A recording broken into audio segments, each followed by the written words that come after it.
자, 최근에 우리나라에서 충격적인 일이 벌어졌습니다. 8월 15일 광복절을 앞두고 태극기 대신에 한반도기가 걸리는 놀라운 사건이 벌어져 버린 것인데, 자, 경기도 안양시에서 실제로 벌어진 일이라고 합니다. 자, 지금 우리 대한민국은 최소한의 나라로서의 근본적인 정체성조차 흔들리고 있는 그런 상황입니다. 자, 시민들도 깜짝 놀라가지고 당황했다라고 하죠. 그나마 언론에서라도 다뤄주니까 아직까지는 그나마 괜찮나 제가 참 걱정이 듭니다. 자, 광복절에 멀쩡한 태극기를 놔두고 굳이 한반도기가 지금 곳곳에 이렇게 널려 있다고 해요. 인공기는 차마 못 걸겠고 모호하게 물타기를 하는 거죠. 평화니 화합이니 명분이야 물론 항상 그럴듯한 것들, 아름다운 것들을 갖다 붙입니다.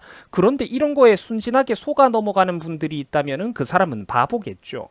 우리나라 국경일의 정식 국기가 아니라 엉뚱한 깃발을 내거는 거는 이 명백하게 여러분들 잘못된 행동입니다. 원래 저런 식으로 한 사회의 기본적인 이념과 사상, 정체성을 더럽히고 국민들의 의식이나 거부감을 야금야금 이렇게 해마다 허물어뜨려 가는 거예요. 한치의 양보도 허용해서는 안 됩니다. 좋은 게 좋은 거라고 넘어갈 수 있는 그런 사건이 절대로 아니라는 거죠. 이거 하나를 양보하는 순간, 눈 감아주고 넘어가는 순간 나중에는 더더욱 많은 것들이 사회 전반에서 이렇게 가치관들이 흐려지게 된다니까요. 자, 이번 사건은 수원시와 안양시에서 이번에 실제로 벌어진 일이라고 해요. 광복절에 멀쩡한 태극기를 놔두고 우리나라 국기를 놔두고 굳이 한반도기가 걸렸다라는 겁니다. 자, 물론 이 사람들이 항상 보험은 간사하게 이렇게 들어놔요. 태극기도 살짝 걸어주면서 이제 길거리 곳곳에는 한반도기를 무수하게 내걸고, 이러고 나서 나중에 논란이 되면은 뭐라고 하느냐?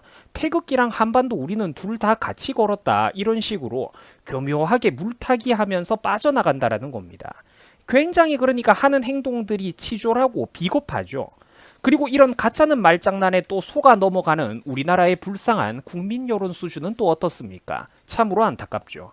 이런 불온한 움직임들을 사소하게 생각하면서 하나 둘 허용해주고 넘어가면은 안 됩니다. 이게 왜 나중에 큰 문제가 될 수 있는지 아무리 설명을 해줘도 근데 이상론자들은 이해를 못하고 있다는 거죠. 15일 오늘 수원시와 안양시에서는 양도시 모두 한반도기 개양식을 가졌다라고 해요. 그 참석한 사람들이 가관인데 양도시의 시장은 물론이고 또 물론 이름만 들어도 피곤한 시민단체들이 딱딱하고 여러분들에게 등장합니다. 한 번씩 읽어드릴게요. 6.15 공동선언 실천 남측위원회라든지 남북교류협력위원회라든지 자, 뭐 민주, 평화, 통일 뭐 이런 것들, 간민단체들, 킹민단체들이 무수하게 등장을 하고 있어요. 이름만 들어보셔도, 단어만 들어보셔도 벌써부터 정치 뉴스 익숙한 분들은 두통이 아파오는 거 느껴질 겁니다. 그죠? 자, 당연히 정상적인 시민들이나 네티즌들은 화가 나가지고 강력하게 항의를 하고 있는 상황입니다. 광복절을 앞두고 안양 시내 한반도기를 개항한 안양시장은 스스로 태극기의 존엄함을 훼손한 것이다 라는 반응이라든지 또 그 밖에 시민들은 이런 의견도 얘기를 했어요. 광복절에 한반도기 개항이라니 제정신이냐? 안양시가 북한의 아바타냐? 간첩이 아니고서야 어떻게 이런 짓을 할 수 있는 건지 의심스럽다 등등 이런 의견들을 이제 시청 홈페이지 등에 남기며 시민들이 네티즌들이 크게 반발했다라고 합니다. 뭐 그나마 불행 중에 다행스러운 일이죠. 하지만 이런 시민들이 언제까지 버텨줄 수가 있을까요? 자, 그래서 제가 혹시나 이번 사건을 두고 시장들이 과연 어떤 사람들인지 한번 뒷배경을 찾아봤습니다. 자, 그런데 아니나 다를까 수원시장은 민주당 소속이었어요.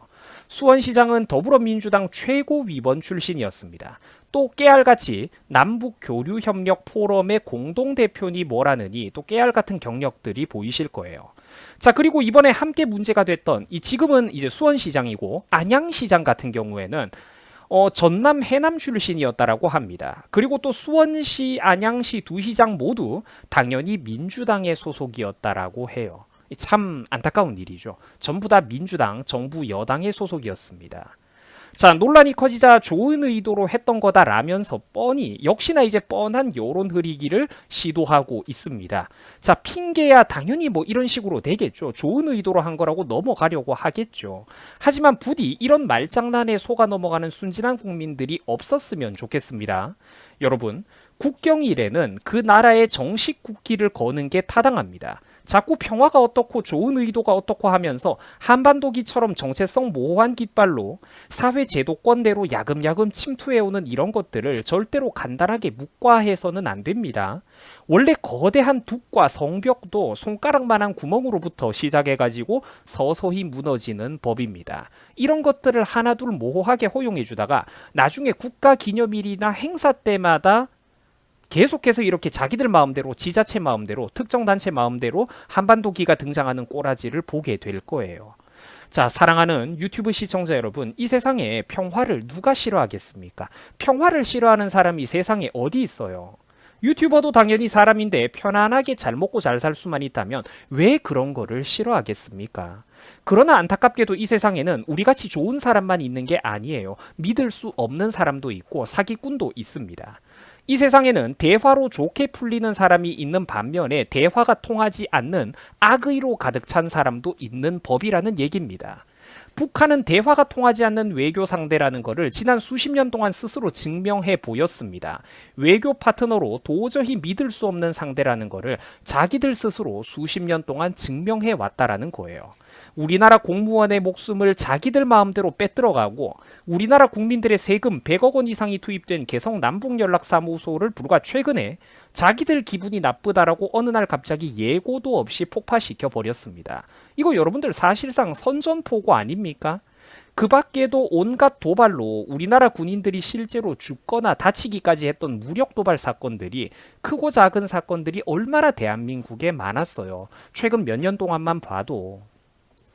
여러분들 어떻게 그걸 잊을 수가 있습니까? 그런 사건들을. 똑같은 사건을 만약에 일본이 우리나라한테 저질렀다라고 생각을 해보세요. 그때도 이 어리석은 나라의 국민들이 같은 수준으로 미지근하게 반응하다 그만뒀겠습니까? 아니잖아요. 국민들 스스로 이중잣대를 보이고 있다는 거죠. 대한민국 국민들이 정말로 가슴 깊이 반성을 해야 됩니다. 자기들 스스로 뭘 모르는지를 모르고 있어요. 평화를 지키기 위해서 북한을 조심하고 한미연합훈련을 하자는 것 아닙니까? 평화가 중요하다라는 걸 알기 때문에 그거를 지키기 위해서 북을 조심하고 경계하고 한미연합훈련을 하는 것 아닙니까? 왜? 힘에 의한 평화는 변수가 없기 때문입니다. 우리 스스로 무장해제를 하면서 약점을 잡혀주고 상대방의 자비심만 단순하게 구걸하는 외교는 외교가 아니라는 겁니다. 주도권과 칼자루가 상대방에게 있기 때문이죠. 그러나 힘에 의한 평화는 변수가 없습니다. 안정적이에요. 그래서 우리가 스스로 남북관계의 주도권을 확실하게 틀어쥐고 있는 상황 하에서 무슨 다음 단계를 논해도 논하는 것이고 애초에 북한과의 대화는 저들이 무력 도발로 우리나라 국민들의 재산과 생명을 실제로 위협한 이후부터는 사실상 의미가 없는 겁니다. 도대체 언제까지 저런 말장난에 속아 넘어가가지고 세금 낭비, 시간 낭비, 감정 낭비하고 살 생각입니까? 북한 도와줄 힘과 예산이 있으면은 우리나라 국민들부터 도와줘야죠.